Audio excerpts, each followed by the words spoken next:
13.7 we are finding volume of cone. In the first question, radius is given and height is given. So it is direct substitution in the formula only. 1 by 3 pi r square h. 1 by 3 into pi is 22 by 7 into r square. 6 into 6 into h. So cancel fully. After that you multiply. You get the volume. In the next question you are given radius. Radius is given as 3.5. You don't keep it as 3.5 itself and do the calculation. Convert it into a fraction. 35 by 10. And height I have written as 12. Then cancel. Now cancel as much as possible. After that only you should multiply. Then you get the volume. The next question is also similar only, but what is given? Radius is given and slant height is given. To find the volume we need the height. So to find the height we are using Pythagoras theorem, root of L square minus R square. I have done the calculation in two ways. I will explain both. You choose whichever you like. Root of 25 square minus 7 square. For this one I am using a plus b into a minus b identity. This is a square minus b square, a plus b, a minus b. 25 plus 7 will be 32. Subtraction will give you 18. You should write prime factorization and take the square root. The second method is the one all these students use. It is h is equal to root of 25 square minus 7 square. 25 square is 625, 7 square is 49. Taking square root we get 576. For 576 you have to take square root and write the answer 24. Now we have the height, we can find the volume. Volume is 1 by 3 pi r square h. Substitute in the formula. We are asked to find the capacity in liters. So converting to liters we have to divide by 1000. This is centimeter cube, so we are dividing by 1000. Suppose it is meter cube, we will be multiplying by 1000. Dividing by 1000 we get 1.232 liter. Next question is also similar only. You have height and slant height. We have to find the radius. Root of L square minus h square. Always the hypotenuse comes first. So 13 square minus 12 square. Simplify, we get the answer as 5. Substitute in the formula. Then the next question. Question number 3. Height is given and volume is given. We are supposed to find the radius. For that we are given asked to use pi as 3.14 because it will not 7 will not get cancelled in any of these numbers. They are asking you to use this. This is the formula for volume. Volume is given as 1570 equal to 1 by 3 into pi. Pi usually we write 22 by 7, but in this question it is mentioned it is 3.14 into r square is unknown into h is 15. Cancel here, multiply these two. When you multiply 3.14 and 5 we are getting 15.7. Take the numbers to the other side. In the denominator we have a division here. Those who can divide directly, divide and write answer as 100. But here there is a decimal place. No, if you want to avoid it, multiply by 10 on the numerator and denominator. 1570 into 10 will give you an extra 0 here, and here the decimal point will vanish. Cancelling we get r square is equal to 100. We need the value of r. So we take square root to find the value of r.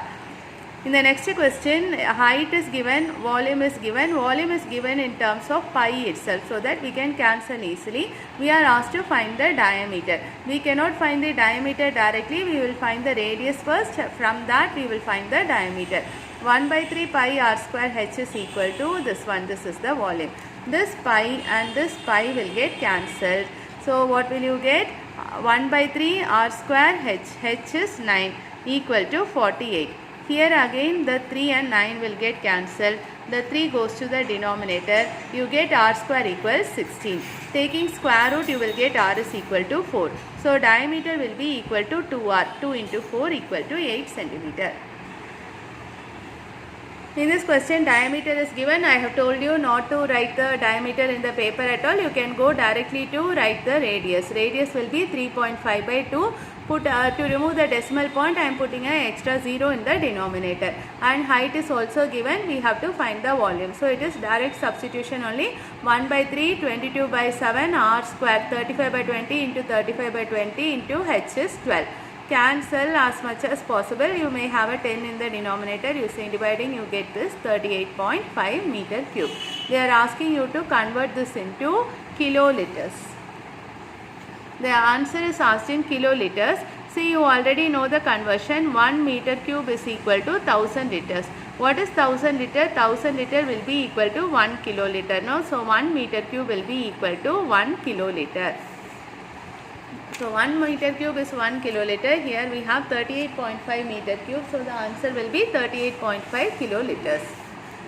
In the next question, volume is given in the question, diameter is given, we are writing the radius dividing by 2, height is asked. So cross multiplication, 1 by 3, 22 by 7 r square into h is unknown equal to this number.